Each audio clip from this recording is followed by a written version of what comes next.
गीता के अध्याय 14 में अर्जुन के राजी ना होने पर मैंने अपनी ओर से ही बात को आगे बढ़ाते हुए कहा कि हे अर्जुन, ज्ञानों में भी जो अति उत्तम परम ज्ञान है वह मैं तुझसे फिर कहूँगा, क्योंकि इसे सुनकर बड़े बड़े मुनिजन परम सिद्धि को प्राप्त हो गए हैं।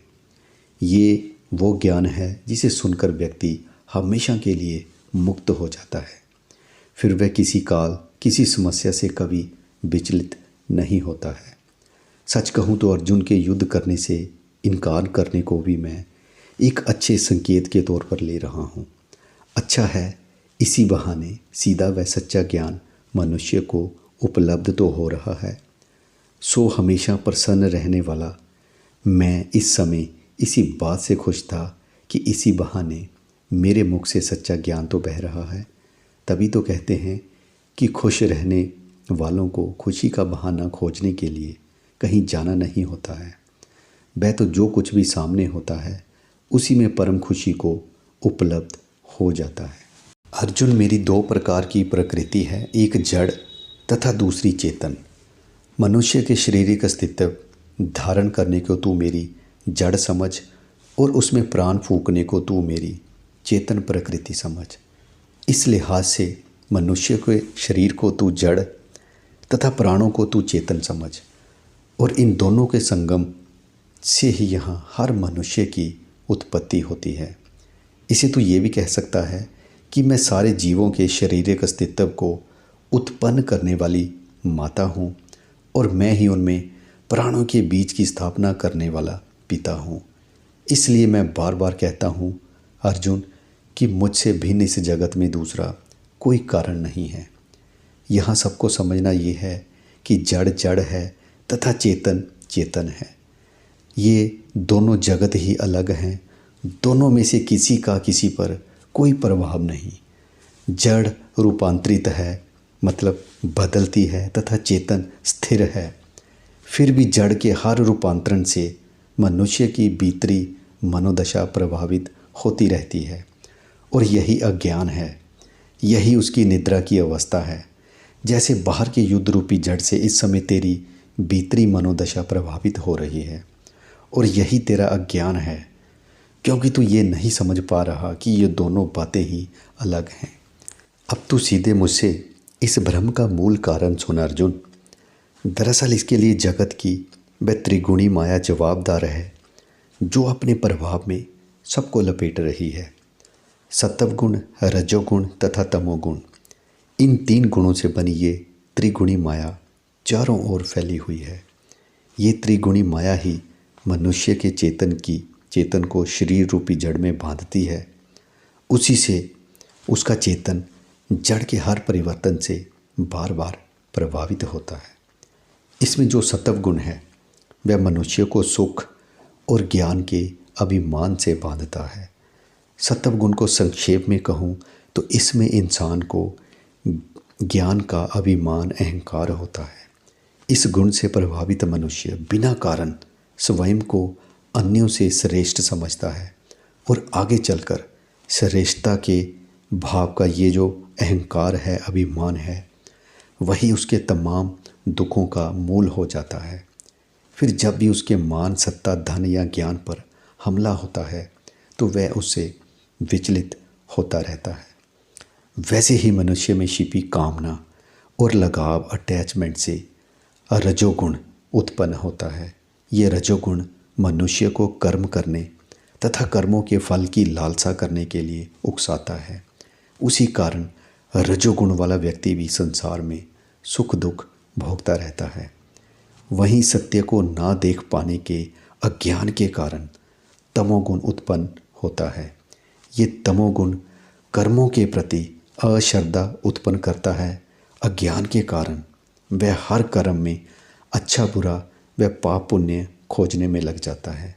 इसका सीधा असर उसकी कर्मठता पर पड़ता है। धीरे धीरे कर ऐसा व्यक्ति आलस्य, लापरवाही, असावधानी तथा निद्रा का शिकार हो जाता है। इस कारण अक्सर उससे करने योग्य कर्म भी नहीं होते हैं। देखा जाए मनुष्य कम या ज़्यादा मात्रा में तीनों गुणों का शिकार होता ही है। कभी एक तो कभी दूसरा उस पर हावी होता ही रहता है और इस कारण उसका पूरा जीवन इनके धक्के सहते सहते बीत जाता है। अब वैसे तो ये तीनों गुण मनुष्य के चेतन को बांधने वाले हैं, फिर भी मनुष्य को चाहिए कि वह तमोगुण से रजोगुण तक तथा रजोगुण से सत्वगुण तक स्वयं को बार बार उठाता रहे। हे अर्जुन, जब भी भीतर विवेक शक्ति जागे तब समझना चाहिए कि सत्व गुण में बढ़ोतरी हुई है। जब भी लाभ, स्वार्थ एवं कामनाएं जागें तो मनुष्य को समझ लेना चाहिए कि उसके रजोगुण में वृद्धि हुई है। और जब मनुष्य का मन जीवन जरूरियात के कार्यों में भी लगना बंद हो जाए तब उसे समझ लेना चाहिए कि उसके तमोगुण में वृद्धि हो रही है। फिर वह जीवन को आत्मनिर्भर बनाने के लिए किए जाने वाले कर्मों को ना करके व्यर्थ की अन्य चेष्टाओं में लगा रहता है।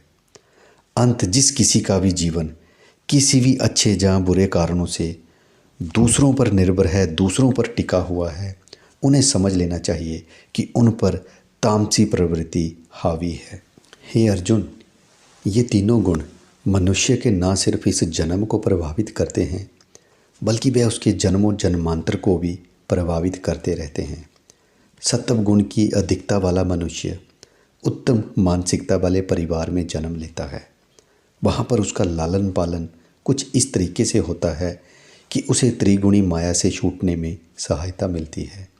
अर्जुन, ऐसा समझ कि ये पूरा खेल मानसिक है, भौतिक जगत इसका आधार बिल्कुल नहीं है। अंत ये कभी मत समझना कि अच्छी मानसिकता के साथ मृत्यु को प्राप्त हुए मनुष्य धनपतियों या राजाओं के यहाँ पैदा होते हैं।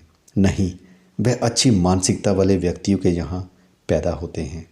यही कारण है कि अधिकांश ज्ञानी सामान्य परिवार में पैदा हुए हैं।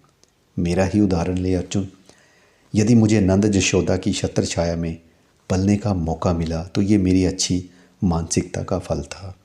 और देख, इस कारण ये गवाला आज क्या से क्या हो गया। खैर, इसी तरह अर्जुन, रजोगुण की अधिकता के साथ मृत्यु को प्राप्त हुआ मनुष्य फलों में लगाव, अटैचमेंट रखने वाले व्यक्तियों के यहाँ पैदा होता है। वहीं जो व्यक्ति तमोगुण की अधिकता लिए मृत्यु को प्राप्त होता है वह पशुओं की योनि में जन्म पाता है। हे अर्जुन, ऐसा समझ कि यहाँ कोई शरीर या जीवन इन तीन गुणों से आज़ाद नहीं है, परंतु जो मनुष्य अपने समस्त कर्मों को इन तीन गुणों के द्वारा होता हुआ देखता है तथा स्वयं उसके इस पूरे खेल को देखता है, वह उसी क्षण इस त्रिगुणी माया का उल्लंघन कर जाता है और इससे वह जल्दी ही मेरे स्वरूप को प्राप्त हो जाता है। फिर उसके लिए अपने समेत समस्त मनुष्यों के सभी कर्म सिवाय मजबूरी में किए जाने वाले एक नाटक से बढ़कर और कुछ नहीं होते हैं। ऐसा व्यक्ति जन्म, मृत्यु तथा वृद्ध अवस्था जैसे तमाम दर्दों से तत्काल छूट जाता है। तू भी तेरे तथा अन्यों के कर्मों को प्रकृति की त्रिगुणी माया से उत्पन्न जान तथा जो होता है होने दे। तू इस पूरे खेल को देखने वाला हो जा। गीता के 14वें अध्याय का सबसे बड़ा सबक ये है कि तामस गुण से राजस गुण बेहतर है, राजस से सत्व गुण बेहतर है, परंतु ज्ञानी इन तीनों से ऊपर है। अब सत्व गुण क्या है? संक्षेप में कहूँ तो ज्ञान का अभिमान, अहंकार होना।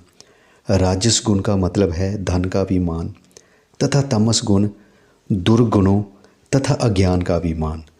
और अभिमान हर प्रकार का गलत है। कृष्ण के शुद्ध ज्ञान में युधिष्ठिर को सत्य बोलने का या भीष्म महाराज को दृढ़ प्रतिज्ञा लेने का अभिमान हो तो दोनों गलत हैं। सो कृष्ण द्वारा कहे गए इस सत्य को अपना अहंकार कमज़ोर करने के तौर पर लो, और कुछ नहीं तो कम से कम 3 सात्विक अहंकार, 3 राजस अहंकार तथा 3 तामस अहंकार त्यागो, और फिर धीरे धीरे कर सारे अहंकार त्यागते ही चले जाओ, क्योंकि अहंकार से बड़ा मनुष्य का दूसरा कोई शत्रु नहीं है। विश्वास जानो कि अहंकार त्यागते ही आप इतने अच्छे व सच्चे हो जाएंगे कि आप अपने से ही प्रेम करने लग जाएंगे। महान लोगों के प्रेम में आप पड़ते क्यों हो? क्योंकि उन्होंने इन तीनों प्रकार के अहंकारों का त्याग किया होता है। अंत में इतना ही दोस्तों, अगर वीडियो अच्छा लगा तो लाइक कर दो, शेयर कर दो, चैनल को सब्सक्राइब ज़रूर करना। Thanks for watching.